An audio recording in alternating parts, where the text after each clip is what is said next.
Seja muito bem-vindo, muito bem-vinda ao RNP em Rede.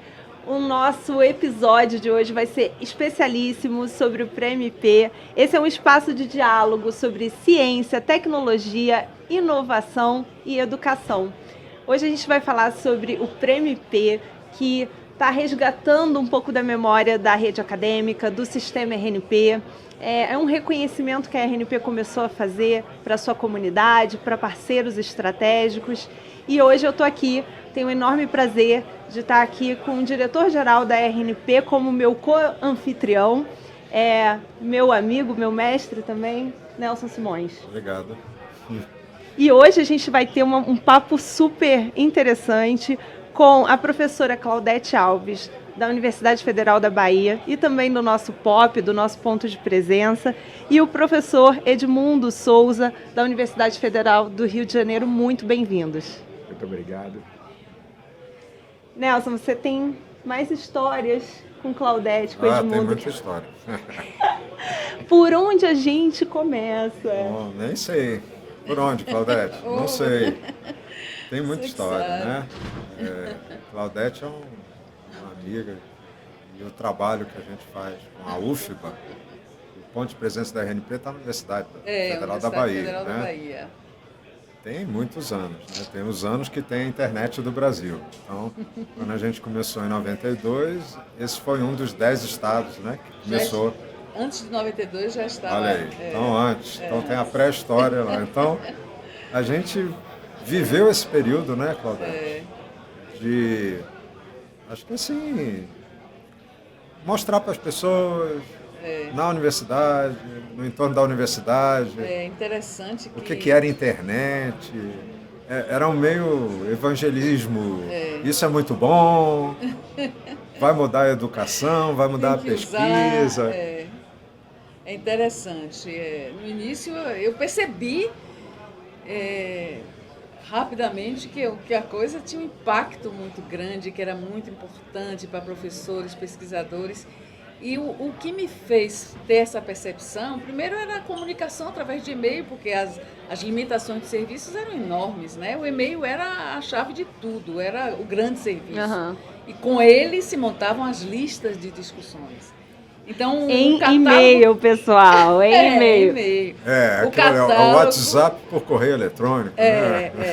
O catálogo que a RNP teve o cuidado de preparar, com todas as listas dos pesquisadores em todas as universidades do mundo inteiro, por tema de área do conhecimento, isso foi fundamental, né? Fundamental mesmo. Peraí, professora. Então, nessa época, a gente conseguia catalogar por área de conhecimento os contatos das pessoas? Sim, tipo gente, existiam listas. Um catálogo desse tamanho, grande, muito grande, com todas as listas de grupos de pesquisa. Olha. Então, todo mundo que estudava cardiologia, do mundo inteiro, quem tinha interesse, já estavam ali. As universidades que estavam conectadas. Porque no mundo não era assim. E aí eu botava os professores, eu pegava, achava a lista que era daquele professor, abria o e-mail do professor e fazia ele se inscrever naquela lista. E aí ele ia recebendo os conteúdos, as contribuições, as novidades, os artigos, né, das outras universidades, dos seus pares, e às vezes via uma pessoa conhecida, de renome, que tinha livros publicados, e isso criava um burburinho assim, muito interessante. Demais. Né? Uhum. E com isso minha tarefa foi muito de mostrar também, de sair agrupando, reunindo grupos de professores em várias áreas, em várias unidades, né, da UFBA, para mostrar e fazer demonstração com linha de escada, né? E naquela época tinha o Dédalus da USP, né, acesso à biblioteca, e eu chegava, começava dizendo assim, diga um livro aí. Eu sabia que aqueles caras tinham escrito vários livros.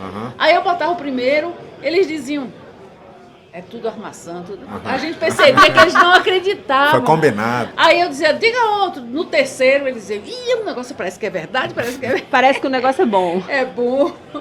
Então eles achavam que eu tinha levado uma simulação no início, né? E depois percebiam, claro, que a demora da pesquisa, o resultado era demorado, eu ficava enchendo linguiça ali, falando até chegar o resultado, chegava o resultado. Isso mesmo. Eu tenho um caso dessa época que era o seguinte, a gente também mostrava como você podia falar com as pessoas à distância, em tempo real, né? Tinha um negócio que chamava Talk. Não sei se todo mundo lembra. Sim, claro, Talk. Eu conheci Gorgônio através do Talk. Então, Olha, Talk. É o precursor do ICQ, do MES. Mas só para dois, enfim, uma ligação para dois. Ponto a ponto. Ponto a ponto. Então, num certo dia lá, e entre as várias atividades da RNP nesses 10 estados, né, que começa a rede 92, tinham essas demonstrações. Você juntava as pessoas, em geral, as empresas, os governos, num auditório e fazia um talk. Aí legal. a tela se dividia e as perguntas era aquele diálogo, né? Como é que está os tempos em Brasília? Não, aqui está ótimo. Meu Deus, estamos falando em tempo real, né? Você lembrou do Talk e aconteceu o seguinte, eu ensinava uma disciplina com computador e sociedade e levei meus alunos para minha casa, porque eu já tinha acesso discado. Chique, e aí não, aí tudo era discado naquela época, né?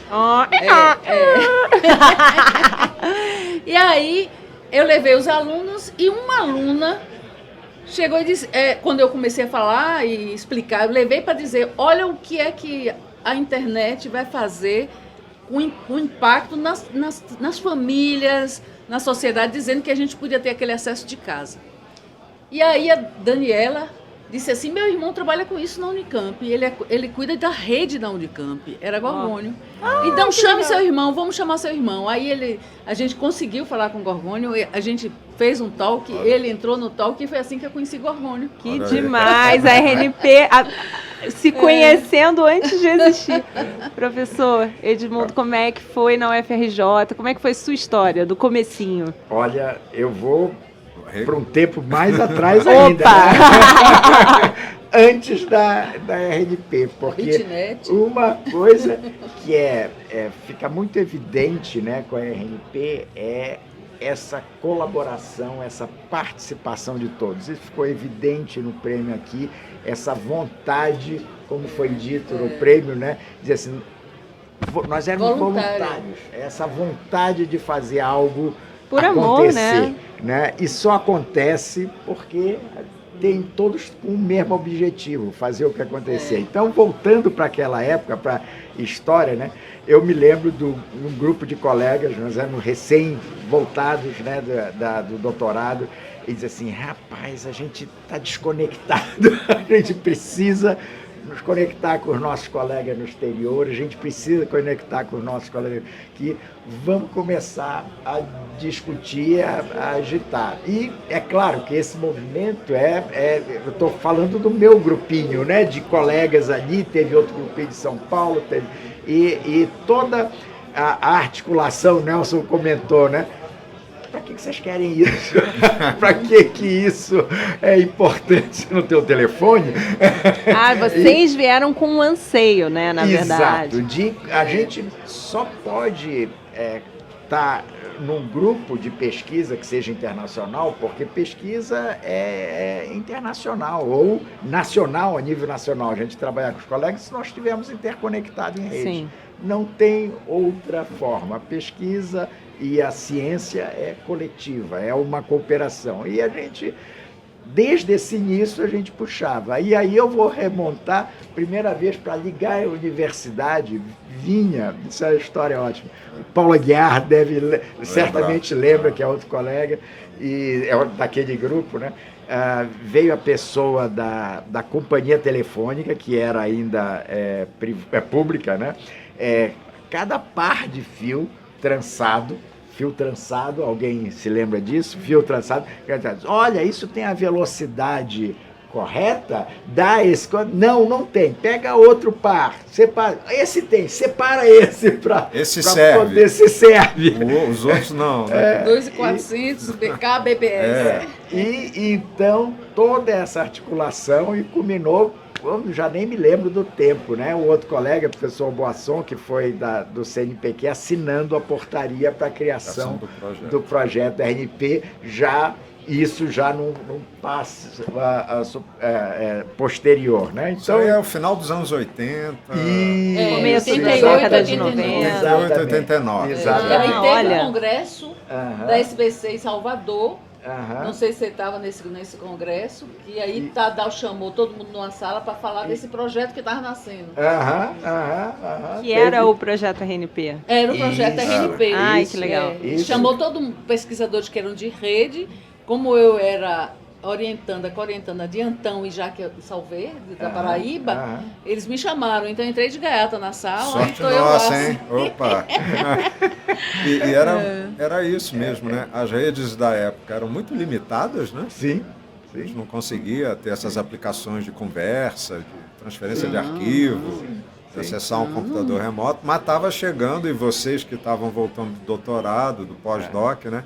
Já tinham tido contato nos Estados Unidos, estavam chegando aqui dizendo, olha, a gente precisa ter também, precisa se integrar também, tem um negócio aí chamado internet. É porque tem coisas nessa história que, para quem é mais jovem, né?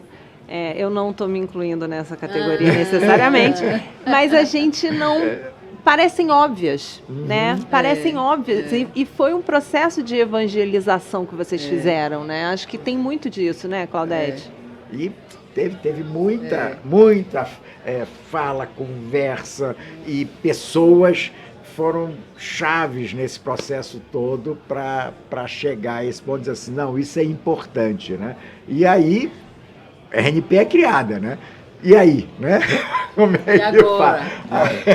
E agora, né? E aí volta ao S. Aí a primeira vem me lembro muito, né? A gente estava comentando de foto, né? Como é que faz? Tem que ser avaliada, né? O Ministério, e como faz isso, né? Como é que a gente consegue? Como é que avalia uma coisa que está começando, que veio, como é que todos os processos? De novo, a cooperação, assim, gente, isso aqui, nós não estamos aqui para avaliar, nós estamos aqui de uma maneira diferente. Vamos ter um comitê que a gente possa trabalhar junto, sempre propondo avanços, né? Sempre propondo lá na frente. O Nelson tinha até a figura, bota uma cenourinha lá na frente para a gente... Os desafios viáveis, né? E nunca o grupo da RNP disse alguma coisa, olha, isso é impossível. Isso é uma coisa muito legal, tem que ser muito enfatizado. Todo o pessoal técnico aí disse assim, não, a gente pode estar difícil, mas vamos tentar fazer. Então, essa cooperação com os grupos, os POPs e colegas, é um legado que a gente tem que usar. Isso vinha uma motivação, né? Isso. Porque cada um começava a descobrir que estava trabalhando com uma inovação muito alta, era muita novidade. Então, existia uma motivação. Tinha gente que chegava lá, Jerônimo chegou lá para trabalhar no POP, um pouco depois, ele pediu demissão da TIM, ele trabalhava na TIM, e ele disse, eu quero trabalhar aqui de graça, eu sou voluntário. Olha. Ele se ofereceu. E aí a gente tomou um susto, mas achou a ousadia tão grande e botou. O cara hoje cuida das redes na FIO, nos Estados Unidos e tal. E é uma grande coisa. Eu lembrei de uma coisa muito interessante, que quando a internet se estabiliza com velocidades 9.600 no máximo, na década de 90, início, nós tivemos um professor de música, um pesquisador, que foi para um congresso em Paris. E chegou lá, procurando saber dos colegas, dos seus pares, pedindo e-mail. Aí o pessoal, e-mail? O que é isso? Aí ele disse, não é possível, minha universidade, lá no Brasil, lá na Bahia, olha, tem e-mail, eu participo de lista, legal. E esses caras não sabem nem o que é um e-mail.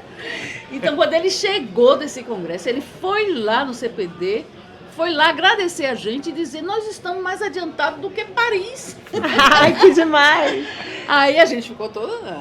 Aí pronto, lá vem mais energia, mais garra para trabalhar, né? Eu lembrei também, Nelson, do pop da Zumbi, as ONGs, porque no primeiro momento não tinha muitas restrições.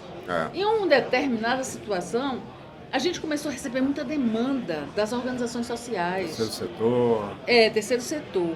não existia muita restrição. Eu não podia ligar a padaria da esquina. Aham. Mas o cara do Projeto Amar ou de outros projetos que fazem projetos de pesquisa e que também faz projeto social, trabalhos, eu comecei a perceber que aquela plateia que eu os convidei para um workshop, um seminário, e eles viram as demonstrações e gostaram muito. Aí começaram a insistir. Num primeiro momento, eu dava o e-mail assim, tamar@ufpa.br. Outra ONG, o nome CPE, não sei o que, @ufpa.br. Aí, quando eu vi, tinham 10, 15. Aí eu digo, não, esse negócio está errado, eles não são da UFBA. Aí eu percebi que a gente podia pegar um computador, ligar, ter um link contratado, LPCT. Eu percebi isso, mesmo sem ser eu que fosse a técnica de redes, mas eu digo, não, eu vou montar um POP, um computadorzinho aqui, que será o POP das ONGs. Aí botei o nome de Zumbi dos Palmares. Aí criamos esse POP das ONGs e eles conseguiram telefone, cada uma, as mais poderosas, arranjaram linha de telefone, que era uma coisa mais cara. Difícil, né? Era declarado no imposto de renda, né, gente? Caro, isso eu me lembro.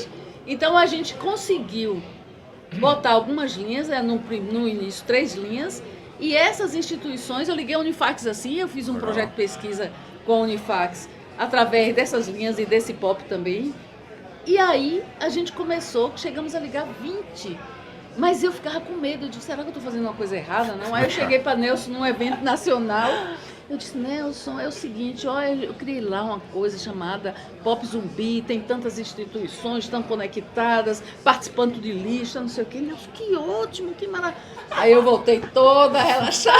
A gente precisa lembrar que em 92, se não fosse o Alternex, né? Que era o quê? Era um sistema de BBS da APC, aquela aliança global. Por né? isso que essas ONGs... Porque eles já eram usuários de Alternex. Eles já eram usuários de Alternex. Eles eram uma Mas comunidade era, articulada. Gente? Era uma rede para o terceiro setor. Uma rede alternativa. As organizações que estavam se organizando para participar da agenda do Fórum Social Mundial, que ocorreu na ECO 92.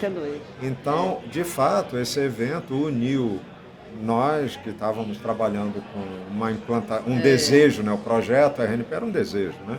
Então, de ter uma infraestrutura nacional, o IBASE, que à época tinha Carlos Afonso, Betinho dava força, quer dizer, politicamente isso criou a condição de chegarmos juntos e dizer, não, então vamos ter uma infraestrutura de internet no Brasil, vamos eleger alguns pontos, criar esses POPs, né?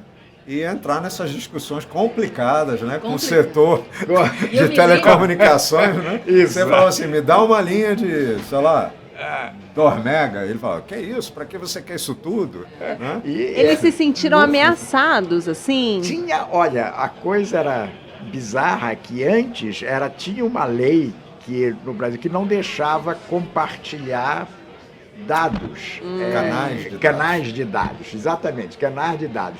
E isso teve que ser negociado para dizer assim, não, gente, a gente está fazendo pesquisa, a gente está fazendo, não vai vender, a gente está criando uma condições para a educação e para a ciência. Como o Telecom era pública ainda, isso era mais fácil esse diálogo. Mas que legal. Não foi. E chega até o ponto, a aplicação, né? Cooperação, etc.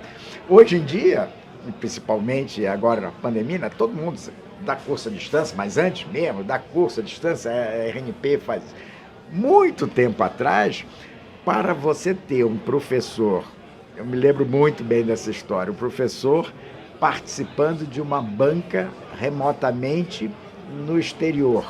Tá? Ele tinha que ir, né? Revolução. Tinha que ir. Mas a gente disse assim, gente, era uma revolução, exatamente. Era uma revolução. Gente, ele tá perdendo, um aluno quer, disse, não, como alguém remotamente pode participar Você tinha que pedir permissão para o reitor, pedir permissão lá que gente vinha assistir, porque não tinha caso disso. O impacto da RNP em proporcionar que isso acontecesse, que fosse, mas as pessoas ainda, mesmo depois de um tempo já de criação, então, tinham resistência a esse tipo de coisa. E isso foi fundamental para milhões de coisas, E uma né? economia enorme, né, também. Vocês se sentiam fazendo uma revolução, assim? Eu acho que era tanta, pelo menos eu, né? Eu estava movido por tanto interesse em que aquilo pudesse prosseguir, né? O trabalho era muito bom, a causa era muito boa. Você via nas instituições o brilho nos olhos, né, quando entendiam, né? Nossa, isso não custa nada, né? Tinha aquele choque, né? Porque para fazer aquilo custaria muito, você tinha que pagar por tempo. Era a lógica atual, né? Você pagava pelo tempo de uso da linha. Não, aqui você não paga pelo tempo de uso. Você ficar conectado. Se eu ficar conectado o dia inteiro eu não pago mais por isso? Não, você paga fixo, né? Era assim, eram novos modelos e a gente era portador de novos modelos e o software era todo aberto, também, todo livre, você não tinha que comprar licença, fazer assinatura. Não, a gente chegava, né, Claudete? Não, vamos botar e-mail e transferência de arquivos, e programas de conversação e está tudo aqui. FTP, tudo que você pode usar está aqui nessa caixinha de disquete. Eu lembro que tinha. Né? E o Nelson falou bem, aí, brilho nos olhos. Brilho. Então a gente todos, né? Eram todos com aquela vontade de que desse certo, de acontecer, eu quero, eu vamos, mas o que é isso? Então, como é que eu faço? Como é que eu faço? Tinha muito isso. Exatamente. E esse grupo foi se consolidando nesses 10 estados que começaram, com essas universidades, com esses pesquisadores, né? Gente especialista de TI, né? E isso foi formando a massa crítica. Né? Alguns anos depois, esse grupo apoiou, né, vamos dizer assim, a popularização, né?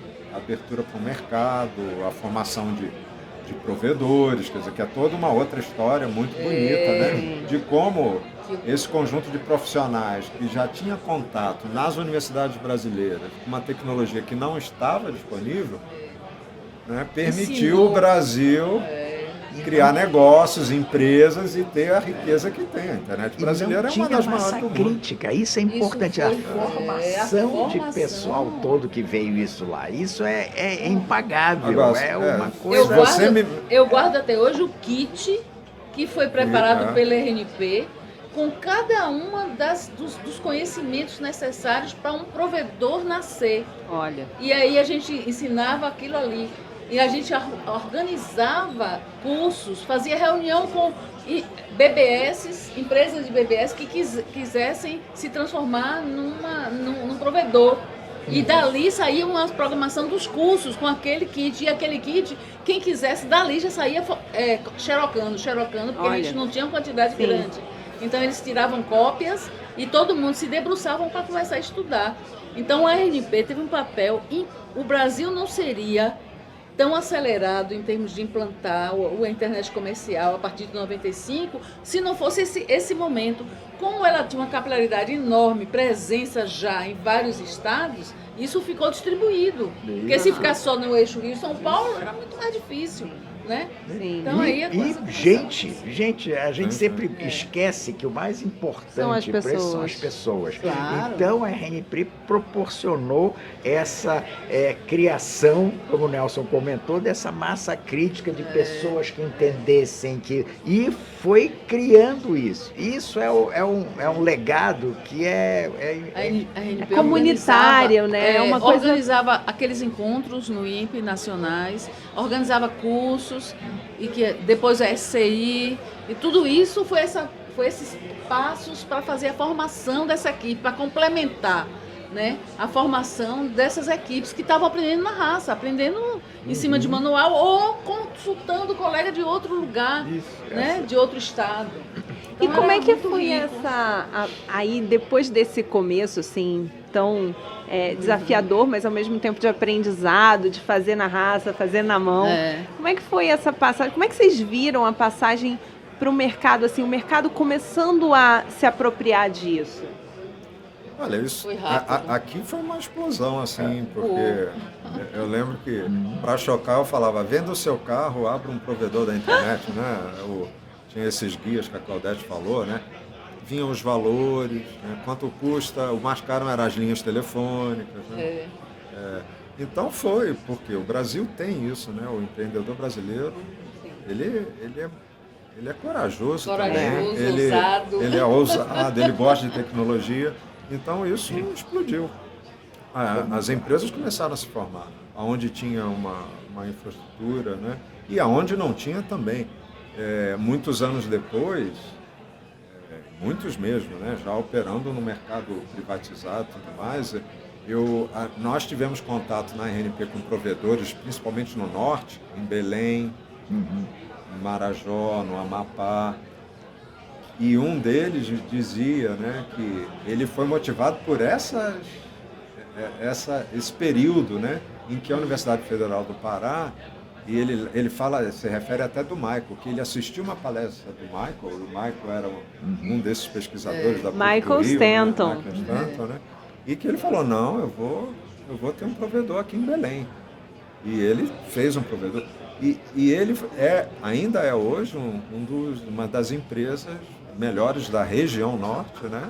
Claro, o negócio dele hoje é de uma infraestrutura de telecomunicações, Lá na Bahia. enorme e tudo mais, mas muitos foram motivados e até hoje continuam. Dessas reuniões, vários. Teve um nosso bolsista que ele se juntou com um sócio e rapidamente ele montou um provedor. Ele hoje é patrocinador aqui, que é Isamar, que legal. Isamar Mai, da Intec.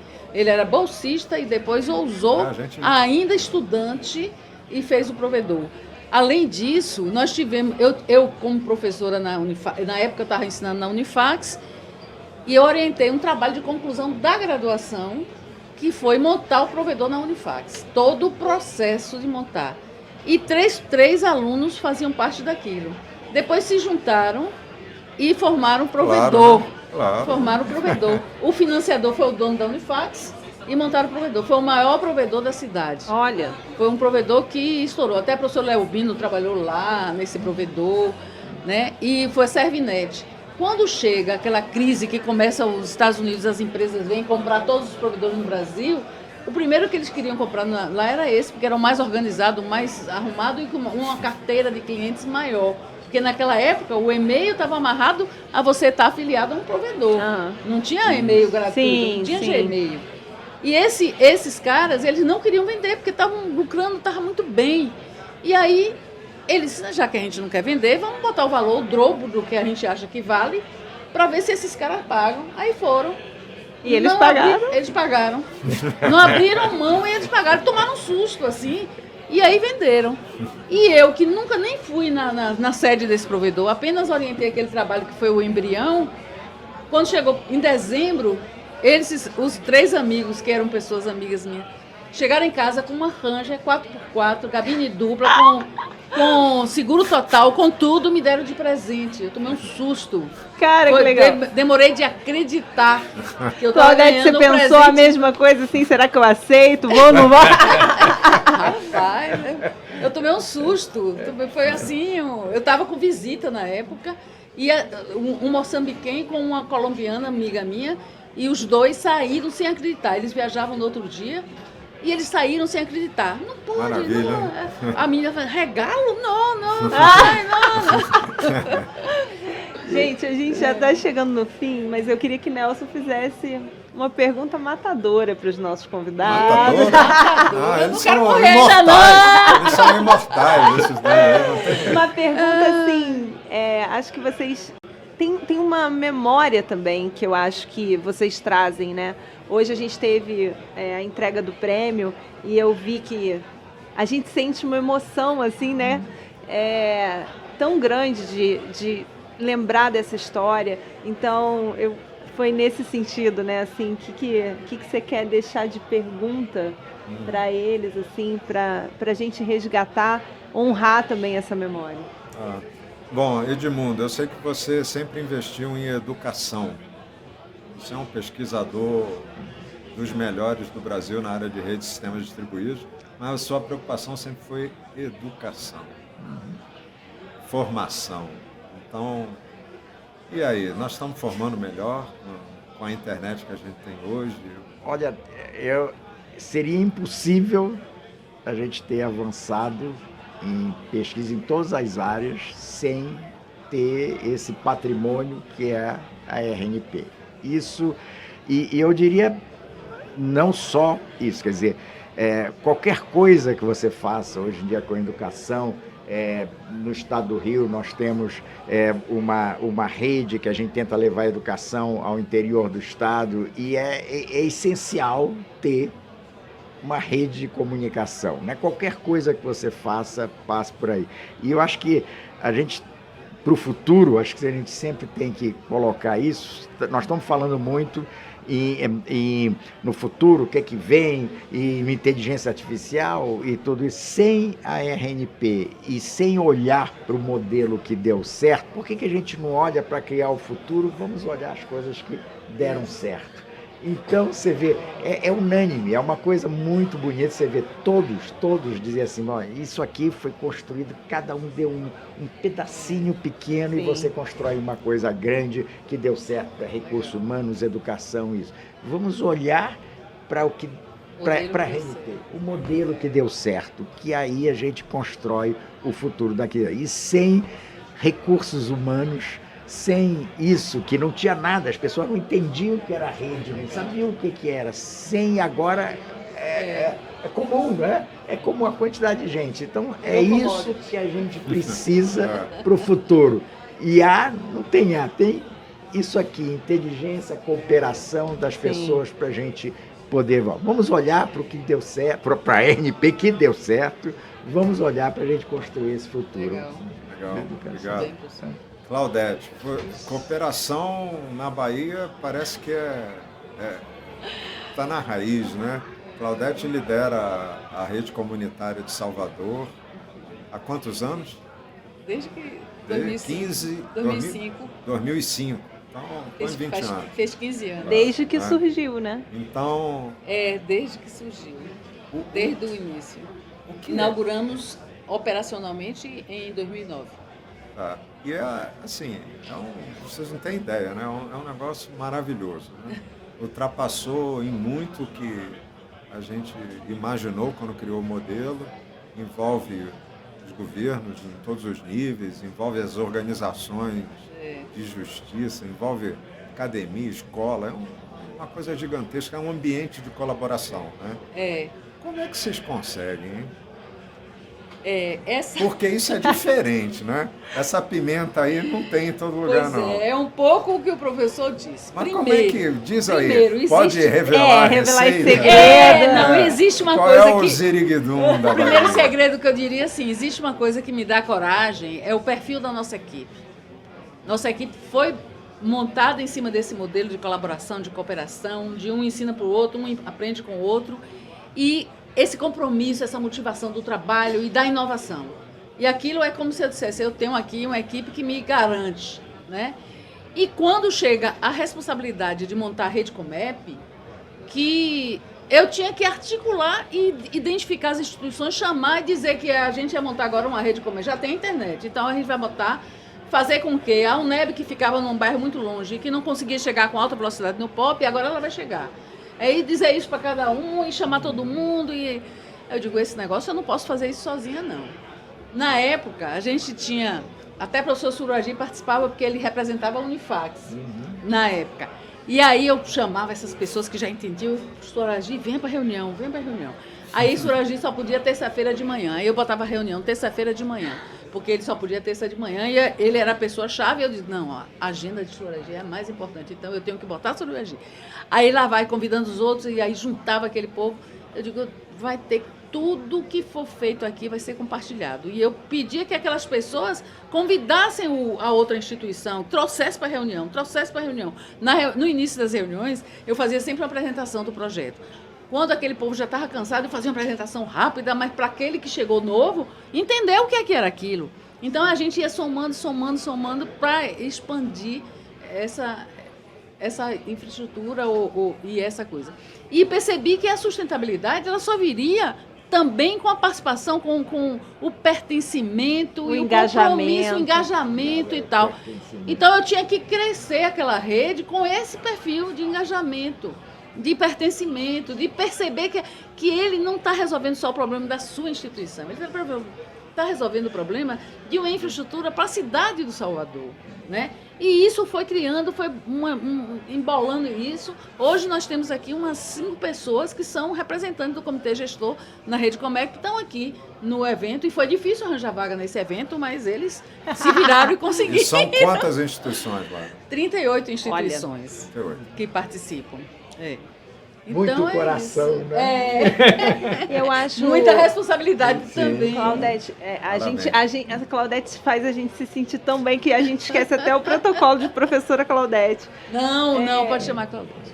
Eu acho que na sua fala tem muito uma visão do coletivo, Tem. muito uma visão que a gente até hoje em dia nos falta como sociedade, da falta da menos individualidade, mais coletividade, humildade, né? Porque acho que você aproveitou o melhor de cada um também, né, Nelson? Acho que isso Trabalho envolveu, maravilhoso. né? E você, Nelson? E É. você, Nelson? Eu? Que você hoje no Prêmio IP, começamos a distribuir esse prêmio, né? Acho que isso vai ser demais, esse reconhecimento é muito legal. Um O marco. que você, um marco mesmo, né? Tanto para a comunidade, quanto para as instituições parceiras, mas também para quem ajuda a gente na governança. Que memória e que sentimento isso te traz? Olha, muito orgulho, né? Muita gratidão, né? Por ter convivido, né? São amigos de longa data, são pessoas que compartilharam o seu melhor. Então, a gratidão tremenda. Eu aprendo muito com todo mundo, com o Claudete. Assim, são relações de profunda doação, né? De você construir em conjunto. E é um privilégio, assim. Eu acho que todos nós nos sentimos assim, né? Privilegiados por ter feito parte, né? Tantas pessoas aqui me vêm à memória, né? Nesse trajeto. Claro, não fizemos isso sozinhos, muitos outros, né? Em muitos outros contextos apoiaram e ajudaram, né? Mas esse é um grupo que permanece, né? Eu acho que esse que é o bonito do prêmio, né? Olhar essa contribuição que foi longa, foi duradoura, continua sendo, né? Virou uma comprometida, né? Porque às vezes você virou uma Faltou a cachaça aqui pra gente, né? faltou a caipirinha, pois é. Então, às vezes projetos desses, mobilizadores, ideias grandes, né, que engajam realmente, né, e que são bonitas, né, que fazem, são necessários, têm resultados importantes para o país, levam as pessoas a contribuir. Mas essa história, né, da comunidade, da rede acadêmica, é uma história muito bonita, porque ela é duradoura. Você vê que é uma cultura que se estabeleceu e que está fortalecendo esses novos desafios também poderem ser enfrentados, a gente tem que construir caminhos, né? E essa cultura eu acho que é o grande legado de todos nós, né, participando. E Nelson, poder, acho que dizer para as novas gerações, né? Olha, é possível, quando você tem sonho, vontade, é possível criar um patrimônio para o país, etc. E se não tiver o sonho, construa seu sonho, invente seu Invente sonho. seu- Seja um pioneiro. Marque um Inventa seu encontro, sonho. né? Marque um encontro e sonhe junto. E Claudete já está formando também uma associação lá no POP, lá na Bahia, e assim, parceiros nossos, assim, você conta com o seu time e eu também. Porque quando às vezes eu não tô lá e alguma coisa da RNP tá acontecendo, Bonfim manda uma foto, o pessoal manda no WhatsApp, Estela, é isso aqui, ó. Eu falo, gente, correspondentes aqui por todo o Brasil, uma parceria enorme. Muito obrigada. Muito legal. Muito obrigada, a gente poderia Eu ficar agradeço. a tarde toda aqui. Não, vamos almoçar. Vamos almoçar. Obrigada pela presença de vocês. E você que está assistindo a gente, continue acompanhando. Esse é só o começo de uma série de conversas sobre o Prêmio IP. Obrigada por ter acompanhado a gente até aqui e até a próxima.